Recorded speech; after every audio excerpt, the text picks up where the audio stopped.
Hey, Barb, I've got 4 minutes right now. Why don't you give me some quick ground rules around using copyright-protected content at work? Nice to see you too, Dave. My weekend was great. Thanks for asking. Oh, sorry. Should I have said please? Okay, Dave, 4 minutes. But only 'cause you asked so nicely. The law related to the use of copyright material can seem a bit complicated at first. Generally speaking, copyright means that you need permission from the creator or publisher in order to copy. Are you saying I'll always need permission to reuse or shared published content? Actually, while seeking permission is usually the right thing to do, there will also be instances where permission might be pre-granted, copyright may no longer apply, or exceptions may apply. Like material on the internet. That's all public domain, right? It's a common misconception that public domain refers to content on the internet. Material enters public domain when the copyright expires, at which point you no longer need permission to use it.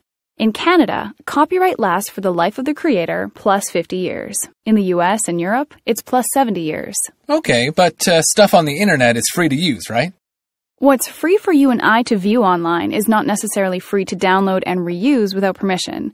There's copyright in most of the content published online, which is often monetized based on advertising. If you download and reuse that material away from its original location, permission may be required unless the right has been expressly granted by the copyright owner. Would that be what they call open access? It could be, Dave.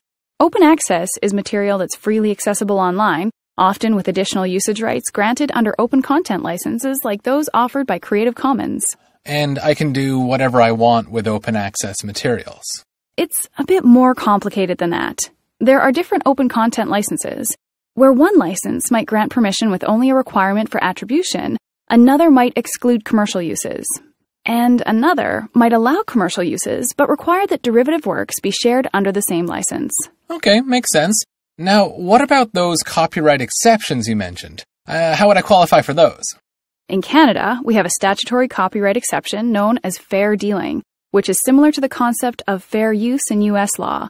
The Copyright Act outlines 7 purposes that may qualify as fair dealing.